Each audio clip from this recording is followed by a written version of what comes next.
नमस्कार दोस्तों, एक बार फिर से आप सभी का बहुत बहुत स्वागत। आज हम लोग हिंदी भाषा के कुछ बहुत ही इंपॉर्टेंट क्वेश्चन देखने वाले हैं जो पिछले एग्जामों में आ चुके हैं और आगे आने वाले एग्जामों में आने की बहुत संभावना है। तो दोस्तों, इसी प्रकार के क्वेश्चन पिछले एग्जामों में आ गए हैं और बार बार वही क्वेश्चन रिपीट हो रहे हैं, इसलिए इन्हें बड़ी ध्यान से देखिएगा बिना टाइम गवाए। तो चलिए हम लोग स्टार्ट करते हैं। पहला क्वेश्चन है, हिंदी किस भाषा परिवार की भाषा है? तो हिंदी कौन से भाषा परिवार की भाषा है? पारिवारिक भाषा मतलब एक पूरा समूह, जैसे द्रविड़ हो गया, ऑस्ट्रिक हो गया, चीनी तिब्बती हो गई। अच्छा, ये सारी अलग अलग जगह से हैं।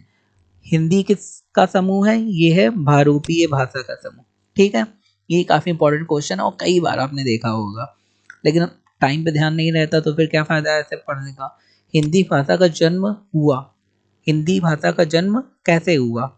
अपभ्रंश से, या लौकिक संस्कृत से, या पाली प्रकृति से, या फिर वैदिक संस्कृत से।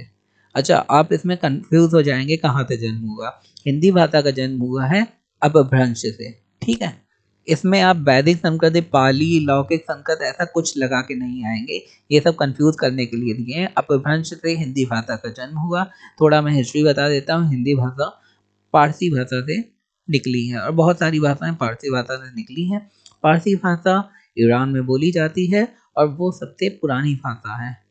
आगे देखते हैं, निम्न में से कौन सी बोली अथवा भाषा हिंदी के अंतर्गत नहीं आती है?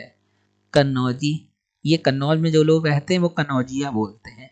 बंगारू, ये और अवधी, ये उत्तर प्रदेश में ही काफ़ी जगह हैं जहाँ हिंदी बोली जाती है, बस बोलने का तरीका और टोन अलग अलग होती है।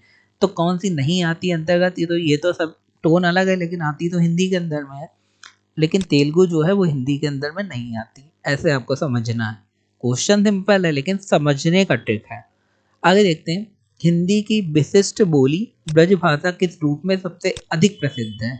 अच्छा, हिंदी की सबसे अच्छी बोली कौन सी है? ब्रजभाषा।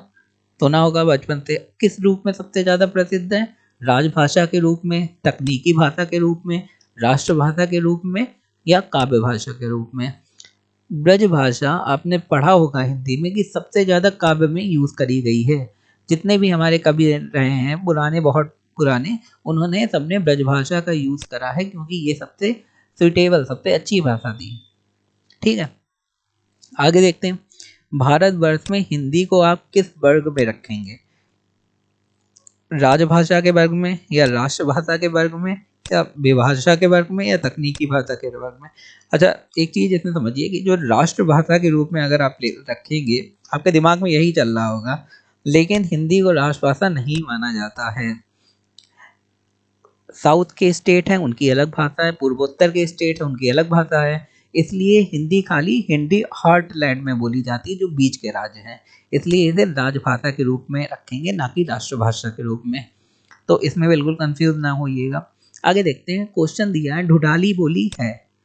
ढूढ़ाली बोली कहाँ की? अच्छा, ढूढ़ाली शब्द से अगर आप थोड़ा भी परिचित हैं राजस्थान से तो आप बता सकते हैं कि ये राजस्थानी है, लेकिन ये नहीं पता कौन से राजस्थानी, पश्चिमी राजस्थान, पूर्वी राजस्थान, दक्षिणी राजस्थान, या फिर उत्तरी राजस्थान।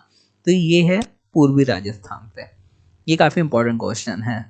आगे देखते हैं हम लोग दोस्तों, ब्रजबुली नाम से जानी जाती है। ब्रजबुली नाम से कौन सी भाषा जानी जाती है?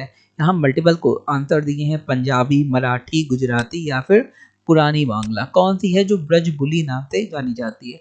दोस्तों, करने के साथ साथ आपको कमेंट में आंसर भी देने हैं, आपको सिर्फ सुनना नहीं है, जिससे आपको पक्का हो जाए। तो ये पुरानी बांग्ला जो है वो ब्रजबुली नाम से जानी जाती है। आगे देखते हैं क्वेश्चन, निम्न में से कौन सी भाषा देवनागरी लिपि में लिखी जाती है? तो आप, संस्कृत के अलावा भी ऐसी भाषाएं हैं जो देवनागरी लिपि में लिखी जाती हैं, पहले तो ये क्लियर करिए। तो इन चारों में से गुजराती, उड़िया, मराठी, सिंधी में ऐसी कौन सी है जो देवनागरी लिपि में लिखी जाती है? तो वो है दोस्तों मराठी। ये आप क्लियर कर लीजिए। यहाँ पे नए नए क्वेश्चन आपको मिल रहे होंगे जो आपने अभी तक नहीं पढ़े होंगे, काफ़ी इंपॉर्टेंट है। एक मनई के दुई बिटवा रहीन, ओह माँ लहरा अपने बाप से कहिस, दादा धनवा जवन हमर बखरा लागत हुए, तवन हमका दे दे। यह अवतरण हिंदी की किस बोली में है? अच्छा, ये आपने सुना होगा, लेकिन इसका पूरा मतलब आपको नहीं समझ में आया होगा। लेकिन ये हिंदी के अंदर की ही बात है। जैसे मैंने बताया था कन्नौजी है, अवधी है, खड़ी बोली है, भोजपुरी है, ये सारी हिंदी के अंडर में ही आती हैं। ज़रूर इनकी टोन अलग है बोलने की। तो ये कौन सी भाषा है? ये है हमारी अवधी, भोजपुरी नहीं, अवधी। कन्नौजी कैसी है? कहाँ जा ही रहे, का कर रहे। खड़ी बोली कैसी है? कहाँ जा रहे हैं, क्या कर रहे हैं। भोजपुरी तो खैर गाने ही आते हैं। आगे देखते हैं, निम्न में से कौन सी भाषा संस्कृत भाषा की अपभ्रंश है? अपभ्रंश कौन सी है संस्कृत भाषा की? खड़ी बोली नहीं हो सकती। आगे दिया है अपभ्रंश के लिए ब्रजभाषा, अवधी या पाली। तो संस्कृत किससे जुड़ा है? संस्कृत पाली भाषा से जुड़ा है, तो इसका आंसर हो जाएगा पाली। क्या पूछा गया? अपभ्रंश। ओके, ये चीज ध्यान रखिएगा। आगे देखते हैं कुछ इंपॉर्टेंट क्वेश्चन जो पिछले एग्जाम में आ चुके हैं। जो किसी भी पक्ष में ना रहे, वाक्य खंड के लिए एक शब्द बताइए। तो जो किसी भी पक्ष में नहीं रहता है, विपक्षी तो दूसरे पक्ष में रहता है, निरपेक्ष या फिर पक्षहीन या फिर तटस्थ। जो सबसे सही आंसर है वो लगाएंगे। तो सबसे सही आंसर है तटस्थ। यही बोलते हैं भाई, जो किसी पक्ष में नहीं है, ना लेफ्ट में ना राइट में। निम्नलिखित में से शब्दों का विषम संयोजन कौन सा है?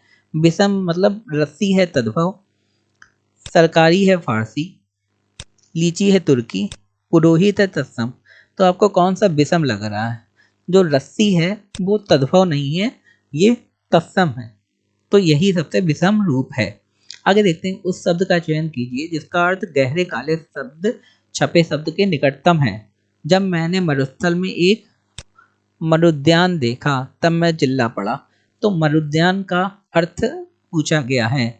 मरुद्यान माने क्या होता है? पानी तथा पेड़ों वाला स्थान। आप मरुस्थल में अगर मरुद्यान देख लेंगे, जैसे हेलुसिनेशन होते हैं, तो आप बिल्कुल चिल्लाने लगेंगे ना। तो ये सिंपल लॉजिक के ऊपर है। उस शब्द का चयन कीजिए जिसका अर्थ गहरे छपे शब्द में विलोम विलोम निकालना है। गुजरात में हजारों लोगों की मिलावटी नकली शराब के कारण मृत्यु हो गई।